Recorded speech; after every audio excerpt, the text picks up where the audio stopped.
You've seen it a million times, right? That little yellow flower that pops up in our lawns, through cracks in the sidewalk, everywhere. The humble dandelion. But what if I told you we've been looking at it completely wrong this whole time?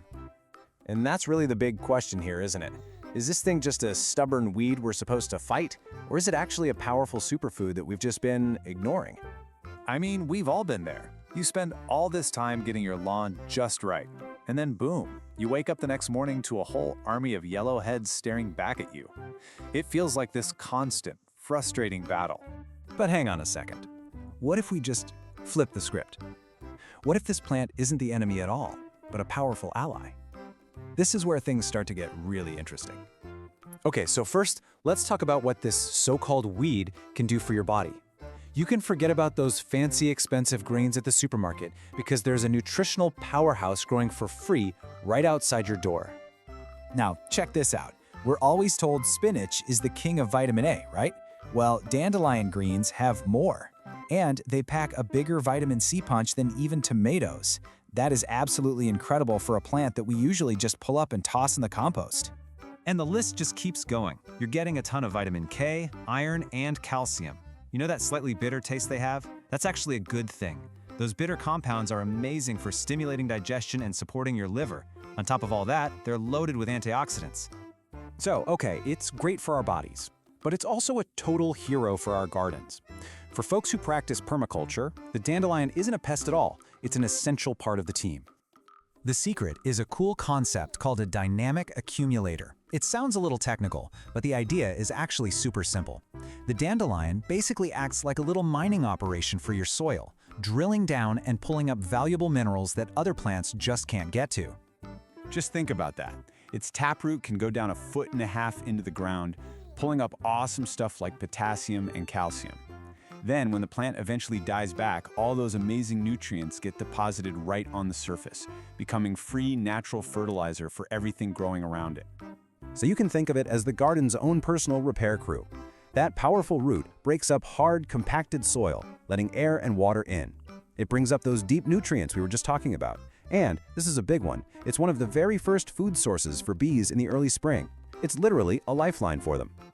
All right, so you're on board. You see the dandelion as a resource, not a weed. So now what? How do you actually use it?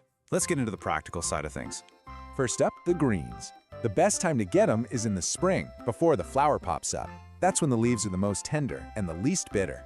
You can just toss them raw in a salad for a nice peppery kick, or saute them with some garlic, just like you would with spinach. Then you've got the flowers. When they're bright yellow and wide open, you can do some really fun stuff. Try dipping the whole flower head in some batter and frying them up. You get these amazing savory fritters. Or you can simmer just the yellow petals to make this beautiful sweet jelly that tastes a whole lot like honey. And finally, we've got the roots. For these, you want to wait until the fall. That's when the plant has sent all its energy down below ground for the winter. You dig up those long taproots, give them a good wash, roast them till they're nice and dark, and then grind them up. What you get is this rich, delicious coffee substitute that's totally caffeine-free. Okay, hold on. Before you run outside and start picking, we need to talk about a few really important safety rules. Foraging is amazing, but you absolutely have to do it responsibly. This is the big one, so listen up. You have to know your source. Never, ever pick dandelions from roadsides where they soak up car exhaust, or from public parks where you don't know if they've been sprayed with pesticides or herbicides. Honestly, your own yard is usually the safest bet. And you also need to be sure you have the right plant. Luckily, it's super easy to tell. A true dandelion has just one single flower on a stem that's smooth and hollow. If you see a plant that has branching stems with lots of flowers, or if the stem is solid, that's a lookalike. It's a really simple check, but it's a vital one. You know, all of this really boils down to one simple but really profound idea. It's a core principle in permaculture, and the dandelion is the perfect example of it. The very thing you thought was the problem is actually the solution. So, instead of fighting it, why not embrace it?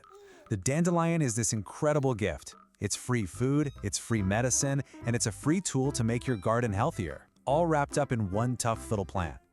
And that kind of leaves us with one last question to chew on.